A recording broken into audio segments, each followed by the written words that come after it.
Hello guys, welcome back to my channel. আমি হচ্ছি miss চুমকি রানী। তো তোমাদের জন্য আরেকটি নতুন ব্লগ নিয়ে এসেছি। চলো আজকে আমি দেখাবো আমাদের পুরানো ঘরটা, ঠিক আছে? তো এইটা হচ্ছে রান্নাঘর। এখানে আমরা রান্না করি, গ্যাস আছে, বাইরে চুলা আছে, তো ওখানে কনসাম। এবার তোমরাকে দেখা আমার রুমটা, এই যে এটা হচ্ছে আমার রুম। এইটাতে আমি একাই থাকি।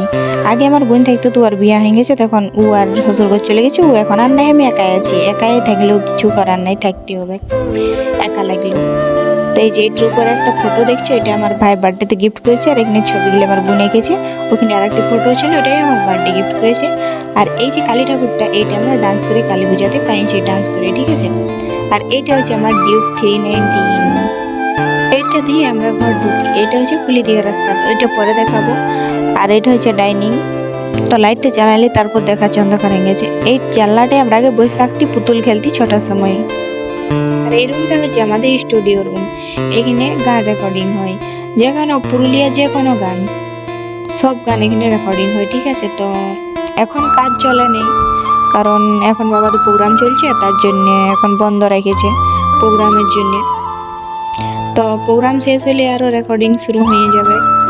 আর এই ছোট মতন ঘরটা দেখছো, এটার ভিতরে গান করা হয়, মানে যারা গান করতে আসে ও আর এটার ভিতরে ঢুকে আর গান করে। একটা হেডফোন থাকে, ওই হেডফোনটাই শুধু মিউজিকটা শোনায় আর গানটা রেকর্ডিং হয়। তো তোমাদেরকে তো দেখাই দিলি আমাদের স্টুডিও রুমটাও। যদি এমন কেউ আছো যে গান করতে চাও, মানে যে কোনো গান গান রেকর্ডিং করার ইচ্ছা আছে, তো আমার সঙ্গে যোগাযোগ করবে।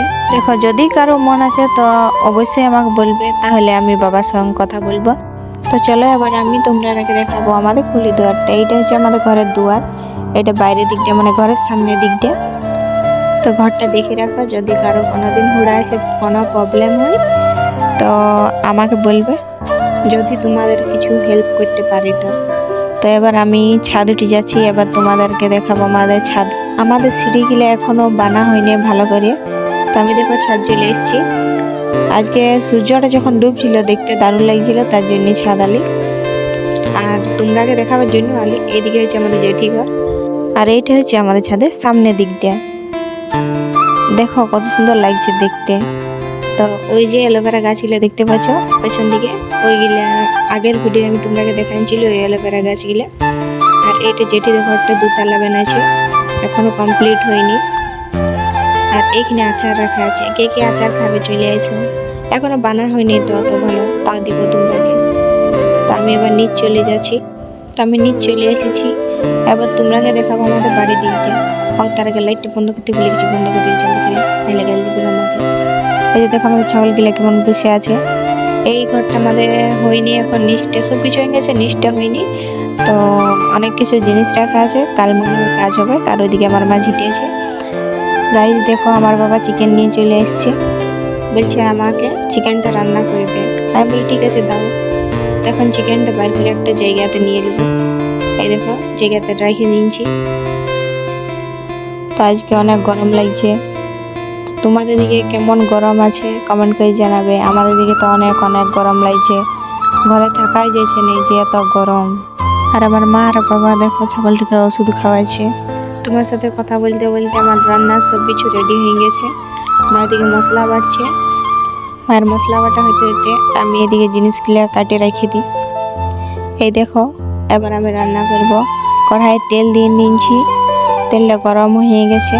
এবার তেলটা দিয়ে দিলে আমি গোটা জিরা আর গোটা শুকনো লঙ্কা, গোটা গরম মশলা গুঁড়া করে রেখেছিলি সেগুলো দিয়ে দিলি। তারপর দিয়ে দিলি পেঁয়াজগুলা।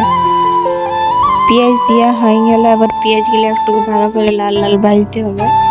দেখো আমার লাল লাল করে পেঁয়াজ ভাজা হয়ে গেছে। এবার মশলাটা দিয়ে দিলি, মশলাটা দিয়ে একটু ভালোভাবে ভাজতে হবে 5 মিনিট, কারণ মশলার গন্ধটা যাতে যায়। যদি ভালো করে না ভাজি তাহলে আদা রসুন লাগবে চিকেনটা। আমার মশলাটা ভাজা হয়ে গেছে। এবার আমি টমেটো আর লঙ্কাগুলো একটু ভালো করে ভাজিয়ে দেবো। একটু নুন দিয়ে দিলি তাহলে জলদি ভাজা যাবে, তার জন্যে। এবার আমি চিকেনগুলো ধুয়ে রেখেছি, ওগুলো দিয়ে দেবো। এই যে চিকেনগুলো দিয়ে দিচ্ছি। আর 3টে আলু দিয়ে দিয়েছি চিকেনটাতে। আমার চিকেনের সাথে আলু মিক্স করে রান্না করলে আমার ভালো লাগে খেতে, তার জন্য আমি 3টে আলু দিয়ে দিয়েছি।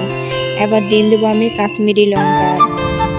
এইটা দিলে মানে কি বলবো, তরকারিটা একটু কালার হয়, তার জন্যে।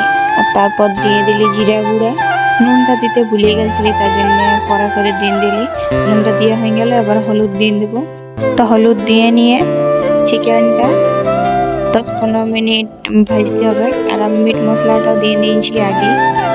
একটুকু জল দিয়ে আমি এবার চিকেনটা ভাজিয়ে নেবো।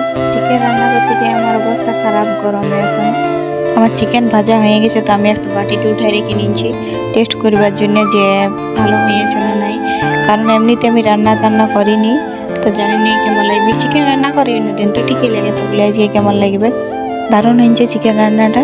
তো এবার এটা আমি জল দিলি, জল দিয়ে সিদ্ধ হইতে দেবো। সিদ্ধ হবার জন্য আমি একটা থালা ঢাকা দিলি। এবার এটা সিদ্ধ হবে। গরমে রান্না করতে করতে আমি একদম পুরা ঘামে গেছি, দেখো অবস্থা খারাপ, এত গরম। আমি এখন বাড়ির দিকে চলে এসেছি হাত ধুতে, বাসন মাজা সামনে এই দেখো হাত ধুচ্ছি। কারণ লঙ্কা টঙ্কা অনেক কিছু ছুঁয়েছি, যদি লঙ্কা ছুঁয়ে এখন মুখটা আমি ধুই তো আবার মুখটাও জ্বলবে। তার জন্য হাতটাকে ধুয়ে নিলি, এবার মুখটা ধুবো। জলদি করে মুখটা ধুয়ে নিই, এত গরম লাগছে না। আমার মুখ ধোয়া হয়ে গেছে, জলদি করে যাই মুখ ধুয়ে নিয়ে, নাইলে আমার তরকারি পুড়িয়ে কালো হয়ে যাবে, গালি খাবো আমি দমন। আমার ঘর চলে এসেছি।